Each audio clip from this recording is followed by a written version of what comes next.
जल जीवन मिशनचे जे कामाचे पैसे थकीत झाल्यामुळे एक युवा ठेकेदार यांना आपलं आयुष्य आहे ते संपवलेलं आहे। सांगली जिल्ह्यातील तांदूळवाडी गावचा हर्षल पाटील यांनी आत्महत्या केलेली आहे।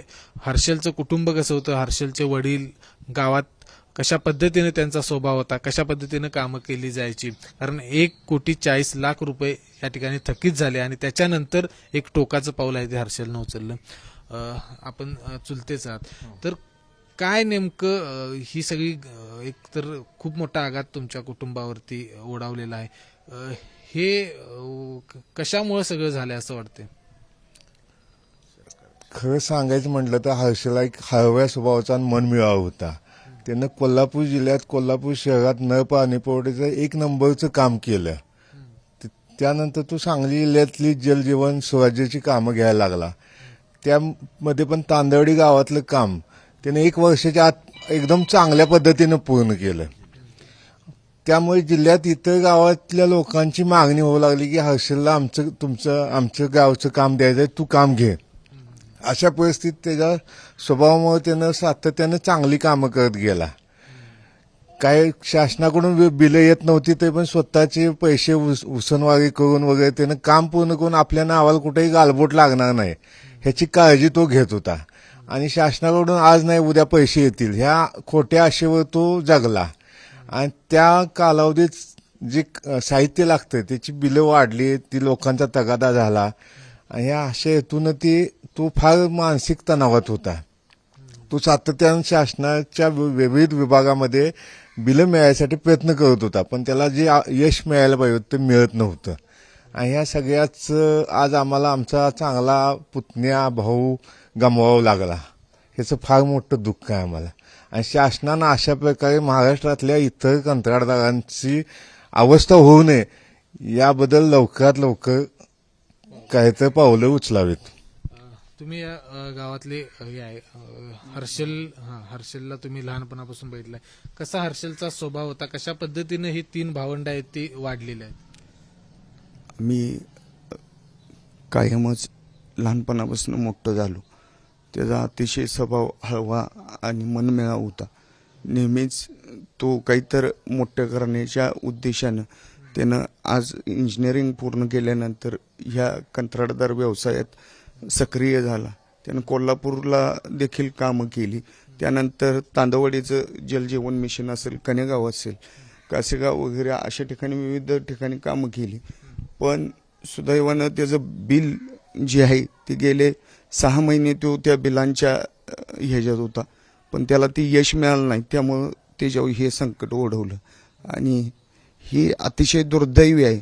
आज तिची घरात 5 वर्षाची मुलगी आहे की तिनं कुणाकडे बघावं अशा ह्यातून असा प्रकार महाराष्ट्रात कुठल्याही कंत्राटदारावर येऊ नये अशीच आमची इच्छा आहे।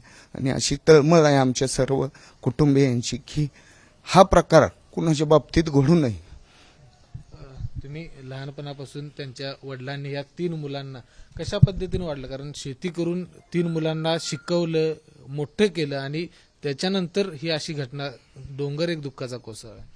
तांदवाडचे लोकनायक सरपंच रमेश पाटील म्हणून सांगतो, हर्षल पाटील हे असे होते की त्यांनी गावाचं काम म्हणून त्यांनी चांगल्या प्रकारचं काम केलं, पण त्यांचे एक मुलगी आहे, त्यांचं कुटुंब गरीब होतं। तिने कशा ह्याच्यातनं काढल्या, त्यांचं लय जमीनसुद्धा नाही, 1-2 एकर जमीन आहे, ती भाऊ 3 जण आहेत। आणि तिने आता इथून पुढं कसं जगायचा हा प्रश्न त्यांच्या पुढं बिकट आहे। त्यामुळं माझं मत आहे सरकारने ह्यांचं कंत्राटदारांच्यावर जर असा अन्याय होत असेल त्याने लवकरात लवकर असा पर्याय का बाबा दुसरा कोणी परत असल्या पाऊल टाकू नये, एवढंच आमचं माझी एक विनंती आहे, महाराष्ट्र शासनानं त्यांच्या मंडळीला शासकीय नोकरीत लवकरात लवकर घ्यावं एवढी आमची विनंती आहे। कारण तिचं मुलगी अगदी लहान आहे, त्यांचं कुटुंब उद्ध्वस्त झालंय आज। तर शासनानं या बाबतीत लवकरात लवकर जिल्हा परिषद असू दे, पंचायत समिती असू दे, कुठेही त्यांच्या मंडळीला नोकरीस घ्यावं। मला दादा तुम्ही सांगा की तुम्ही लहानपणापासून हर्षलला बघितलेलं आहे, तुमच्या घराशी त्यांचे संबंध चांगल्या पद्धतीचे आहेत, किती कष्टातून ह्या मुलांना त्यांनी वाढवलेलं? त्यांच्या वडिलांनी खूप कष्ट केले पहिल्यापासून.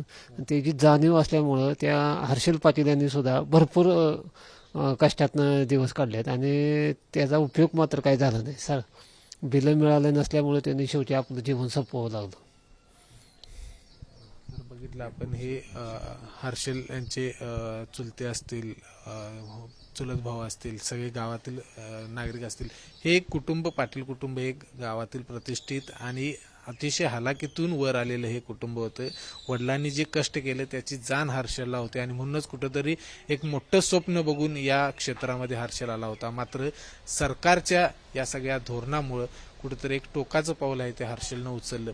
अशा पद्धतीचं टोकाचं पाऊल राज्यातील इतर कंत्राटदार आहेत त्यांनी उचलू नये, याच्यासाठी सरकारनं तातडीनं जे काही राज्यातील कंत्राटदारांचे जे पैसे थकीत आहेत, साधारण 90,000 कोटीचा हा सगळा आकडा आहे, तो तातडीनं या ठिकाणी जमा करावा. कंत्राटदारांचे पैसे आहेत ते द्यावेत, अन्यथा ज्या पद्धतीनं शेतकऱ्यांच्या आत्महत्या होत आहेत तशा पद्धतीनं कंत्राटदारांच्या आत्महत्यांचं सत्र सुरू होईल अशी भीती देखील व्यक्त केली जाते. कॅमेरामन निलेश शेवाळेसह विजय केसरकर, एबीपी माझा, तांदूळवाडी, सांगली. एबीपी माझा, उघडा डोळे बघा नीट.